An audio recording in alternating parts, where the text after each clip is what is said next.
Selamat datang di Nada Aurora. Keraskan volumenya, fokuslah pada ceritanya. Niscaya terornya akan berasa nyata. Halo semuanya, pastikan kalian menonton video ini sampai selesai, karena cerita ini bukan sekedar kisah seram, melainkan kejadian gelap yang pernah terjadi di Rumah Sakit Sakura. Rumah Sakit Sakura dulunya adalah rumah sakit paling normal di kota Sakura. Bangunannya bersih, dokternya ramah, dan hampir setiap hari dipenuhi para pasien. Tak ada yang aneh, tak ada yang mencurigakan. Sampai suatu malam, seorang suster bernama Suster Hana tidak pernah pulang dari shift malamnya. Suster Hana dikenal baik. Ia sering membantu pasien tanpa diminta. Namun, di malam itu, ia ditugaskan membantu seorang dokter senior bernama Dr. Arman di ruang operasi di lantai 2. Sekitar pukul 1:17 dini hari, kamera CCTV di lorong operasi mendadak mati selama 7 menit. Ketika kamera kembali menyala, hanya terlihat Dr. Arman keluar dari ruangan tersebut dengan jas operasi yang penuh dengan noda darah. Suster Hana sejak saat itu tidak pernah terlihat lagi. Manajemen rumah sakit menyatakan Suster Hana mengundurkan diri. Kasus pun ditutup. Rumah sakit tetap beroperasi seperti biasa. Namun, sejak malam itu, Rumah Sakit Sakura tak pernah benar-benar sama. Pasien-pasien mulai melapor hal-hal yang aneh. Beberapa pasien mendengar langkah sepatu suster yang berjalan di lorong tengah malam. Tak, tak, tak, suara sepatu suster tersebut. Padahal tidak ada jadwal kunjungan. Pasien lain mengaku disuntik obat oleh suster yang tak dikenal saat tertidur, dan ia menjadi tertidur sangat lama, dan ketika terbangun ada bekas jarum berwarna kehitaman di lehernya. Yang paling sering terlihat adalah suster berbaju merah itu berambut panjang menutupi wajah, berdiri diam di ujung lorong rumah sakit sambil menundukkan kepala. Suatu malam, seorang pasien bernama Aira dirawat karena kecelakaan ringan. Sekitar pukul 2 dini hari, Aira terbangun karena suara lembut berbisik, "Pasien, sudah waktunya obat malam." Aira melihat seorang suster masuk ke kamarnya. Wajahnya tertutup rambut, namun seragamnya berwarna merah dan bersih. "Bu suster yang jaga siapa ya?" tanya Aira. Suster itu tidak menjawab.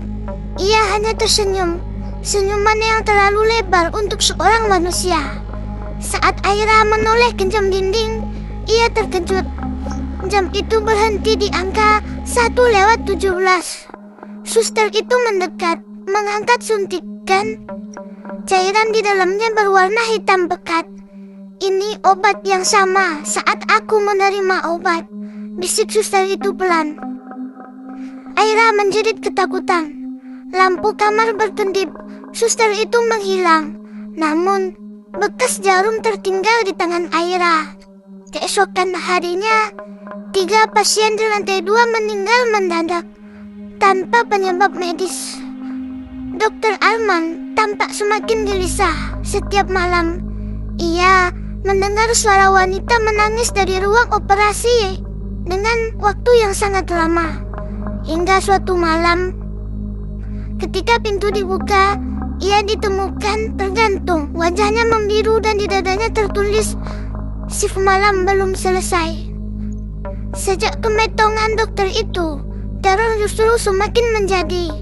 Suster Hana kini terlihat jelas.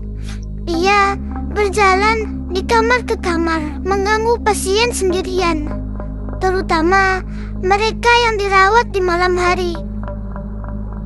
pasien yang diganggu akan bermimpi sama. Ruang operasi gelap, lampu menyala satu persatu, dan Suster Hana berdiri di samping ranjang operasi. "Tenang saja," bisiknya. "Aku dulu juga pasien di sini." Beberapa pasien memilih untuk kabur. Sebagian lainnya tak pernah keluar dari rumah sakit Sakura. Rumah sakit itu masih beroperasi sampai sekarang dan tampak normal di siang hari. Namun, para perawat sepakat jika kalian dirawat di sana dan mendengar suara suster memanggil padahal bukan jam obat, jangan pernah membuka mata. Jika kalian melihat wajahnya, kalian akan menjadi pasien shift malam selama-lamanya. Sejak malam kemetongan Dr. Arman, rumah sakit Sakura tidak pernah lagi merasakan hal-hal yang berbeda. Namun, di siang hari, semua terlihat normal. Pasien datang dan pulang dengan sangat baik. Namun, kondisi berubah saat jam menunjukkan pukul 23:59 malam. Jam-jam dinding di lantai 2 selalu berhenti di angka 1:17. Itu adalah jam ketika Suster Hana meninggoy. Seorang perawat baru bernama Suster Maya dipindahkan ke shift malam. Ia tidak percaya cerita hantu. Baginya, semua hanya sugesti para pasien. Hingga saat malam ketiganya bertugas, ia mengecek ruang pasien kosong. Maya melihat satu ranjang yang masih rapi, namun di atasnya ada bekas tubuh yang basah, seperti seorang yang baru saja bangun dari cairan dingin. Tiba-tiba, bel pasien berbunyi sendiri. Ting, ting.